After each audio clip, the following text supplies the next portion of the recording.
You know, for today's video is ipakita ko sa inyo ang Batangas City Port. Batangas City Port lang muna ha. So ang inyong abang lingkod na si Kalada Explorer ay maglalakwatsa na naman tayo ngayon. No? Pupunta tayo ng Puerto Galera sa May Mindoro. Pero dahil nga nakita ko na ganito pala hitsura ng Batangas Port, hindi ko na siya palalagpasin. No? Gusto ko na i-share sa inyo kung ano nga ba hitsura ng Batangas City Port.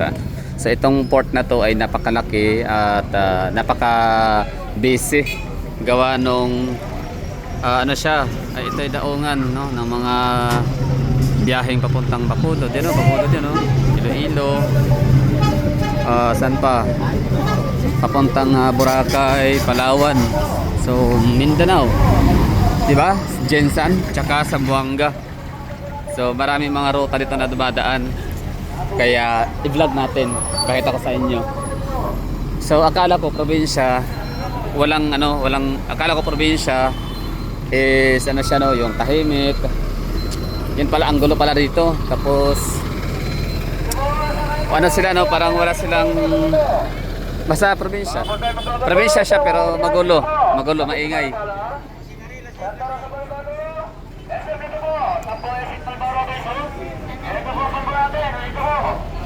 Tapos ganito pa, maliban sa magulot maingay, marami dito itong mga scammers. Sabi ng mga driver, nung mga nung konduktor na sinakyan ko, wag daw papadala ng ano. Meron na dito na kunin agad yung bag mo, ganon. Tapos yun, basta parang tatakutin ka, pipirahan. So may mga ganong ano daw, eksena dito. Pero siyempre sa atin hindi yan obra, at alam niyo naman tayo, expert tayo dyan. Tapos meron daw mamimigay ng ticket, ng barko, ganyan. Mura lang daw, pero yun pala ay hindi daw siya valid. Kasi parang ganyan, basta marami na mga scammer dito sa labas. Tapos pansin ko rin dito mga tao kung saan saan lang sila nagyoyosi. Oo, so walang disiplina pala mga tao dito, no?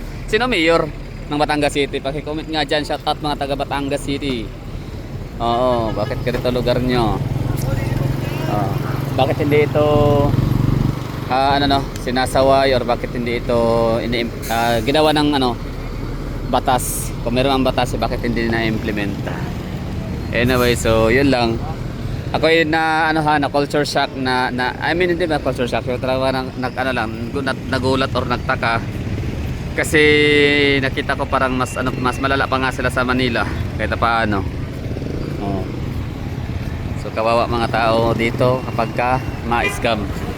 Anyway, so pasok tayo sa loob at yun na nga yung natin, magiging tour Batangas City, the biggest, or welcome to your Batangas Port Asian Terminals Incorporated, the biggest, the busiest, and most modern in the Philippines.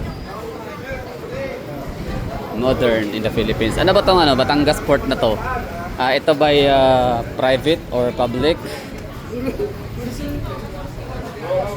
Hindi ko alam ha. So pa-comment nga dyan sa mga taga Batangas City. Sa itsura ng labar ng Pantalan. Dami mga sasakyan dito na papuntang Mindanao in Visayas. Dami din mga foreigner. Ipalibasa kasi ito yung daungan, ito yung port papuntang Palawan, papuntang Boracay, and Puerto Galera. Puerto Galera ng Mindoro, ano yan ha? Tourist spots din daw yan. Actually hindi daw kasi hindi ko para puntahan. Hindi ko alam kung gaano kalaki, kataas ang traffic ng mga dayuhan or mga turista. In particular ng mapa local man o foreigners. Ito pa itsura ng loob, tsura. Tapos may mga pagkalabas mo ng Pantalan dito, maraming mga aagamin yung mga bag. Tapos yun, dalhin ka sa kung saan lang gustong dalhin, na pasakayin ka ng mga tricycle at kung ano pa. At marami rin dito mga contacts na magpapasundo. For example, doon mga kasamahan ko doon kanina na nakitambay sa 7-Eleven. Mayroong mga taga Manila, karamihan may mga service ang iba Grab. Yan, tapos papasundo ang mga pasahero galing pang bakasyon sa Palawan, galing pang bakasyon sa Boracay. Tapos pag uwi, nagbabarko na sila. Tapos papasundo ng Grab. So maraming mga foreigner dito. So di ko alam kung ito ay private or public. Pero panigurado hindi ito private, kasi kung private to edi sana malinis. Oh, kasi ang private ano yan eh, maalaga yan sa kailang mga facility. So malamang ano to, government, no? Para sa tingin niyo.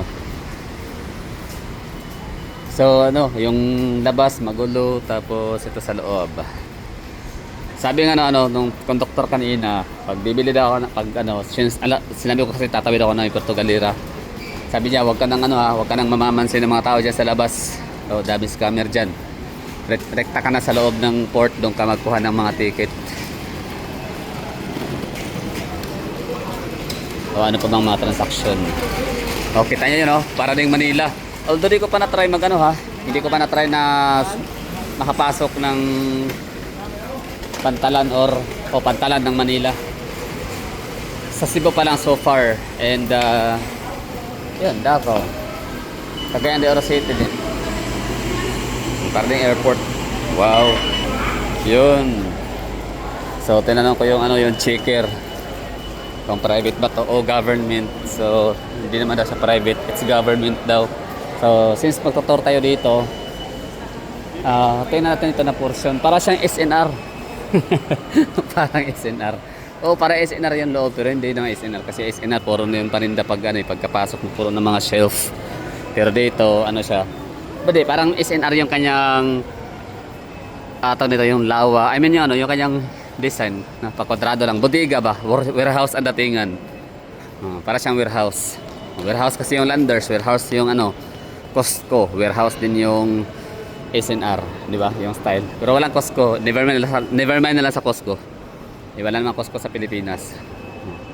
Pero marami kasi nagsabi na ang Costco ay parang SNR. So I don't think so kung parehas ba sila ng hitsura.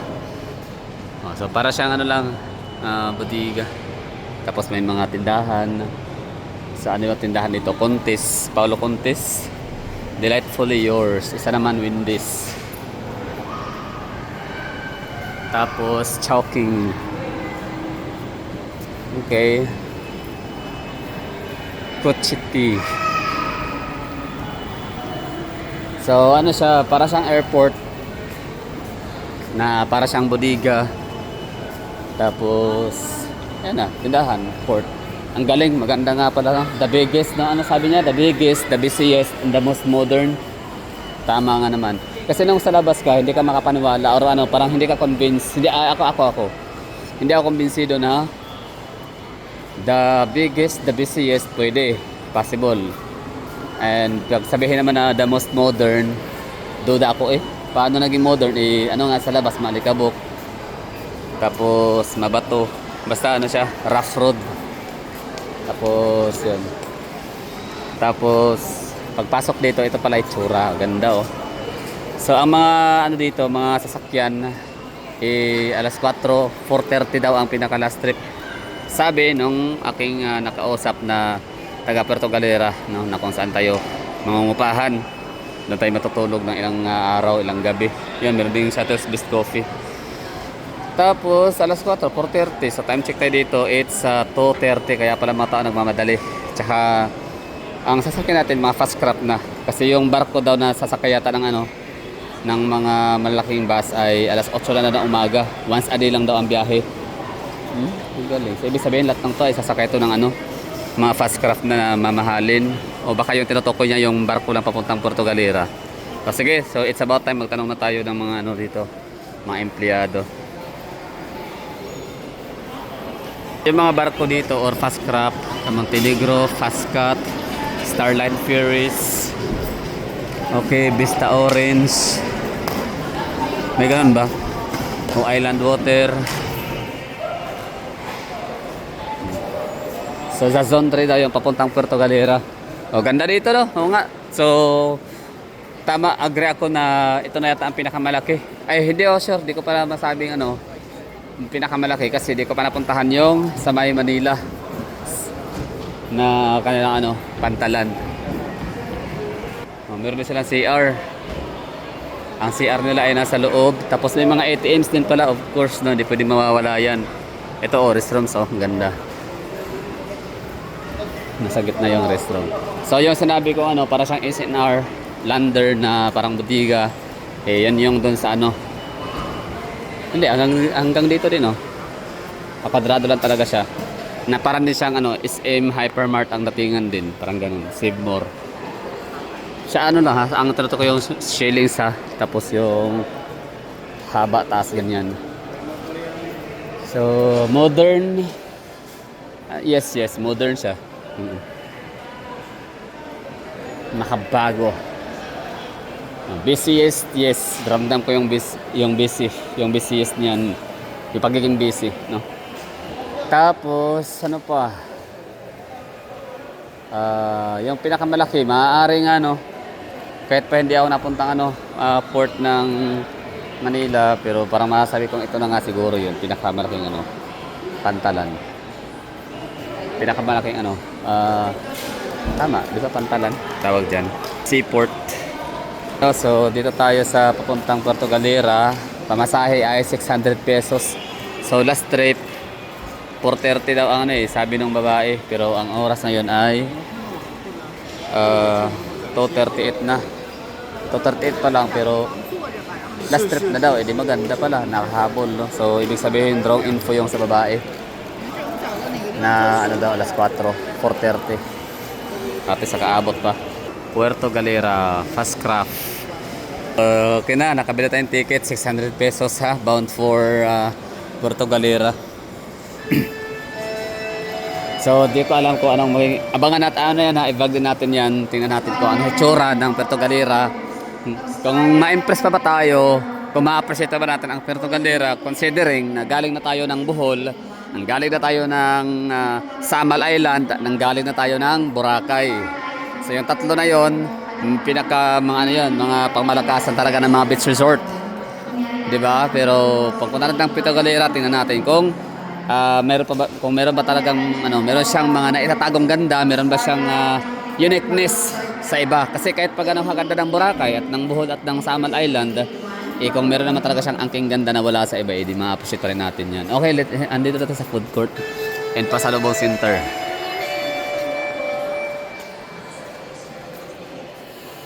Japan Bites. At least dito no, kabaliktaran.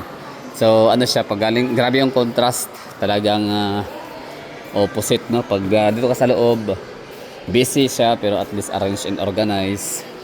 Pero pag kalabas mo, ayun, gulo-gulo na, chaotic no. And napaka-sketchy ng lugar, like nakakatakot paglabas mo. Lalo't mataan ka ng ano, ng mga tagalabas na ay mahina to, pwede tong ano, kalad ka rin, pipirahan, mga ganun no. So yun. Tapos ano nga siya, bali tayo in-inform no ng ako yung natataka, ba't ako sinabihan ng ano, conductor, yun na nga, na pag ano ka ng ticket sa loob, diretso sa loob, huwag ka na makipag-usap sa mga tao sa labas. So yun, sinunod ko naman. Dale. Kung sa amin sa Davao, meron kaming convenience store, naglipana, sobrang dami. Dito naman sa Calabarzon ay ang Dale Candela. Diba ganda no? Para siyang SNR ang kanya roofing at warehouse, bodega ng ano, SNR tsaka ng mga Save More, mga ganyan.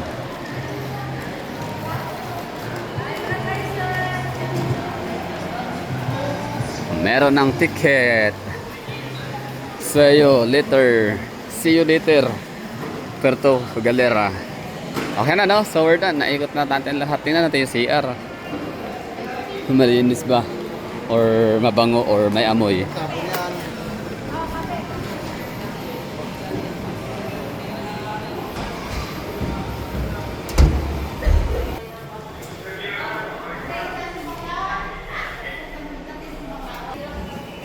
So yun no, so far okay naman ang ano, malamang may amoy, normal kasi ihi. Pero may mga banyo kasi, may mga CR rather no, na mabango. Oo.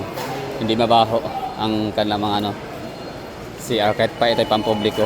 For example sa bus terminal ng Davao City, ihian yun pa rin naman, parehas lang, pero wala kang maamoy na amoy panghi. Okay na. So we're done. Ito na, at least pinakita ko na sa itsura sa loob at labas. Oh, so kunyari galing kayo sa loob, no? So ito yung perspective from loob papuntang labas. So ito na yung pinaka-perspective from the inside going outside. So just in case lang na first time makapunta ng Luzon via Batangas Port. O ito yung Chora exit. So hindi naman siya kagaya sa airport na hindi ka makapasok sa boarding gate kung wala kang boarding pass or booking ticket. Ito na yun. Welcome to Batangas City. Welcome to Luzon. So kung sa Matnog, kung sa south side of Luzon, southern, ay ang kanilang pinaka-portal ay ang Sorsogon, Matnog, Municipality of Matnog, Sorsogon. Dito naman sa may west, southwest ay ano naman, Batangas.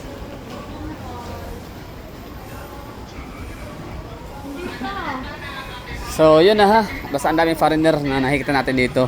So I assume na itong mga to ay mga pamilyado din kasi parang papunta sila ng Mindoro. Yun na nga sa Puerto Galera. Okay, so I think we're done our business. Thank you. Hindi pa, diretso pa natin, isagad na. Oo. Mula sa labas papuntang loob mula hanggang loob or mula loob hanggang labas.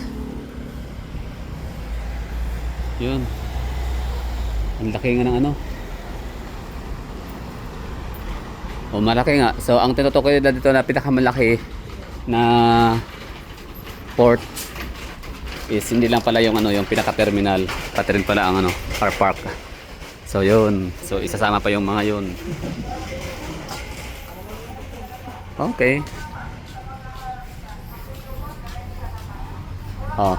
Pakinggan nyo yung gwardiya. Talagang paulit-ulit na sinasabi ng gwardiya na huwag sumama sa mga nangaharang, nanghihila. Diretso lakad, huwag kayong papadala dyan kung saan-saan. Ba't kasi walang pulis, no? Dapat may pulis. Kasi kahit mga gwardiya o tiklop sila sa mga taga rito.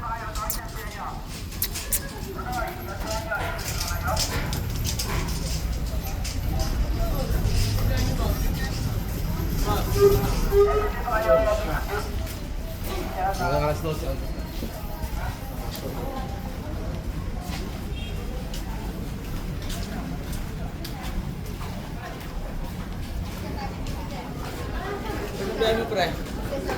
Hindi, may labasin lang.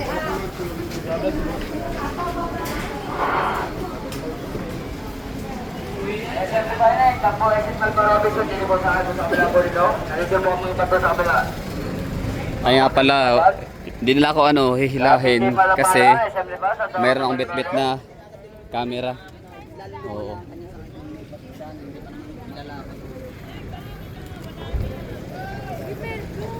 Okay na, dito na tayo sa labas. So pag asthmatic, matitrigger ka dito kasi daming mga usok sigarilyo at daming mga ash cigarette butts, no? Kalat. Anyway, so that would be all. Thank you for watching. Balik na tayo ng loob at baka tayo maiwanan. Tsaka maganda to kasi aircon saka may mga pagkainan.